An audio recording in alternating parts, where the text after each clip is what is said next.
A true tragedy of our time is unfolding. In the words of David Attenborough, human beings have overrun the world. The natural world is in crisis. We now live in challenging times of climatic change. We've seen record high temperatures this summer, droughts in southeast England, flash flooding in Pakistan, leaving 33 million displaced, and wildfires in California. And this is only scratching the surface.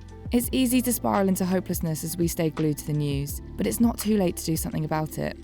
If you're a regular to the channel, you may have seen my features on e-scooter legislation, e-rides for disability, and the effects of air pollution. But today I am making a topic on something that is just as important, oh so positive, and something that we can all get involved with, no matter how big or small. Rewilding's about hope. It's about tackling the nature crisis and the climate emergency and generating all sorts of benefits for people through large-scale nature recovery. I'm going to be looking at how e-mobility can improve our local ecosystems, hand in hand with some exciting projects that are looking to improve and regenerate our local neighbourhoods. And I'm going to be doing all of that in this Citroen E-C4. Let's go.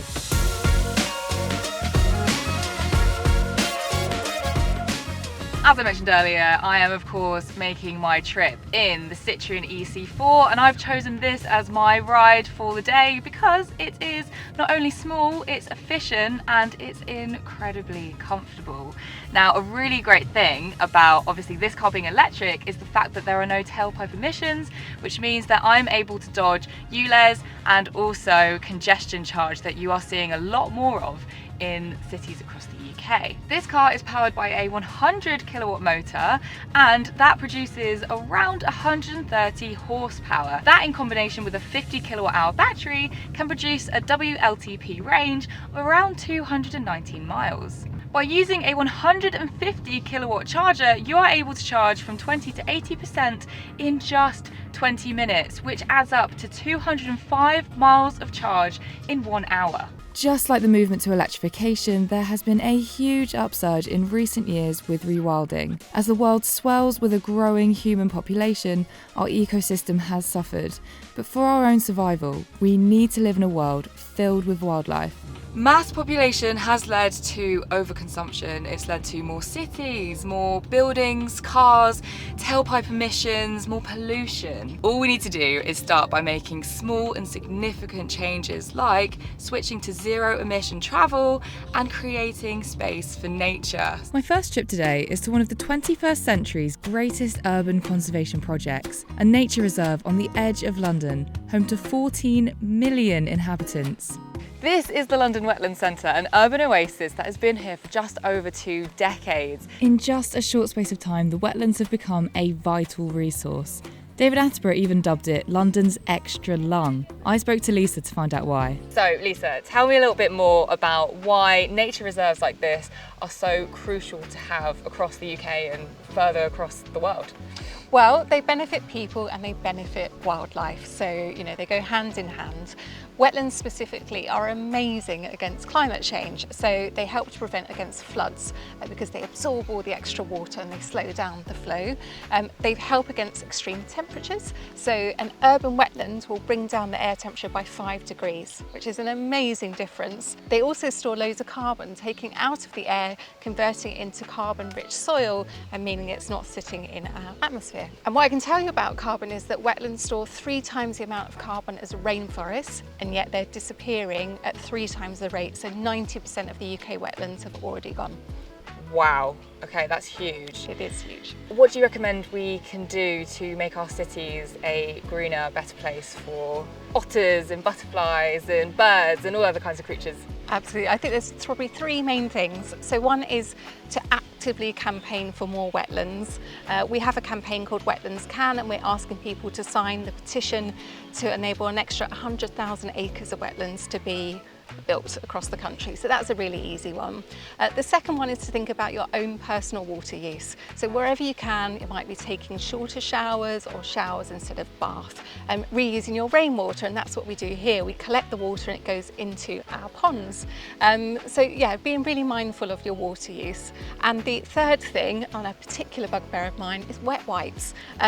We're in an area of the Barnes, which sits on the River Thames, and just down the road from us we actually have a mini wet wipe mountain. It's all gathered on the riverbeds, and it is a real problem. You know, people flush them down the toilets because they think they can, but actually you can use reusable wet wipes. You can get lovely muslin cloths, you can even get reusable eye makeup removers, and I have to say it's probably the #1 type of litter we find on our site as well is wet wipes. So if you can, make the switch to reusable fabrics. I can't believe that we are just a stone's throw away from the centre of London, and this is what you can get. It's just a slice of heaven here. Conservation here is well and truly established, but more effort is needed nationwide. Rewilding can boost biodiversity, create carbon dioxide sinks, reduce the impacts of climate breakdown such as flooding, and improve water quality, all while allowing more space for people to connect with nature and wild places. Which leads me on nicely to my next stop. I'm headed just under an hour out from central London to Kingston upon Thames to get involved with a project that is looking to help reintroduce some furry little creatures back into their natural habitats.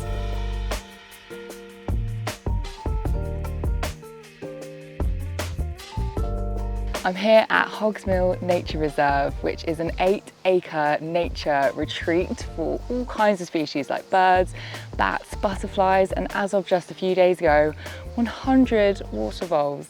Mad fact, Hogsmill is right next to a sewage treatment centre. I guess rewilding can happen anywhere. I hope the water voles are nose blind.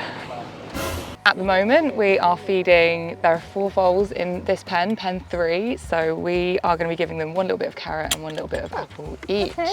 It looks like they've been burrowing and making themselves at home and just getting comfortable and aware of the space that they're in, and in a few days' time, they're going to be released.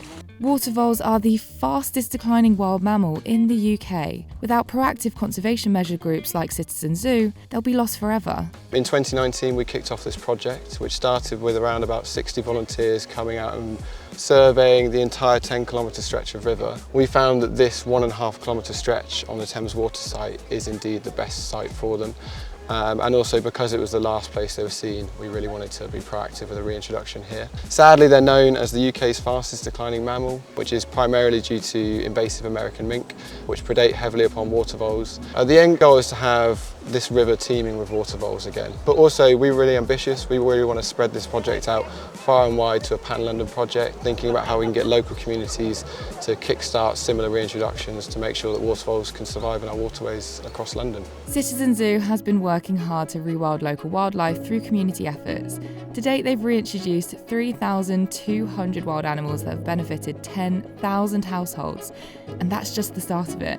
Rewilding to me means giving these animals, and not only animals but plants and habitats, giving them all a second chance. When you assume that it's the end for them, they've been completely wiped out from a habitat, but it's giving them a second chance to be wild again and live how they should be and live before things happened that made them have to leave the area. It's giving them another chance at their natural life. There's so much opportunity out there to get involved, and we need more people to do it, and it's such an important project. I think that people don't realise how much you can help out, and it's just something I'm really passionate about, so generally that's what inspired me to do it. Projects like Citizen Zoo are actively fighting the trend of pollutive, destructive landscaping, one little water vole at a time. And it's time we start doing our bit by looking at less pollutive modes of transport. A study by NASA found motor vehicles such as cars, trucks and buses to be the world's greatest emitter of pollutants and greenhouse gases that promote global warming. And gas-guzzling SUVs are amongst the worst, proving to be the second biggest contributor to the world's increase in carbon emissions from 2010 to 2018.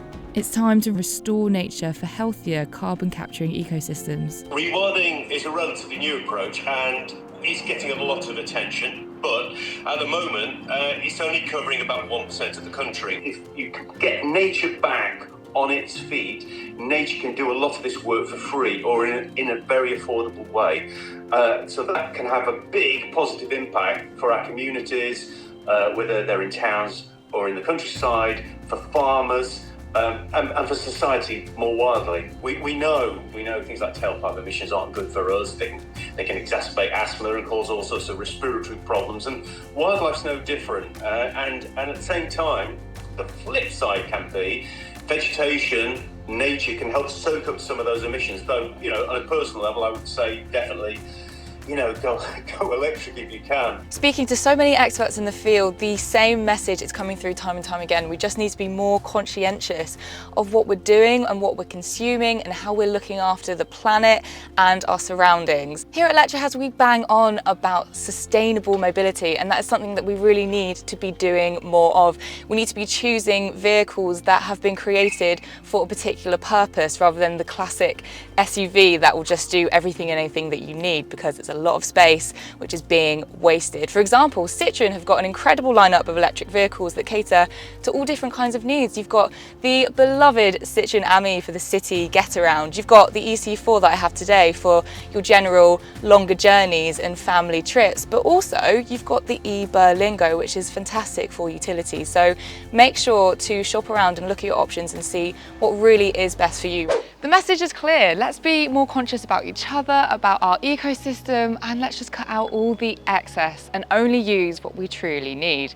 And let's be more smart about the ways that we travel. Sustainable mobility is key to keeping our communities and our wildlife healthy. The push for green energy continues, but the need for biodiversity is now more prominent than ever. And I think we're waking up to that, but I think if we all start to make these small changes together as a united front, we can truly tackle the crisis that is climate change.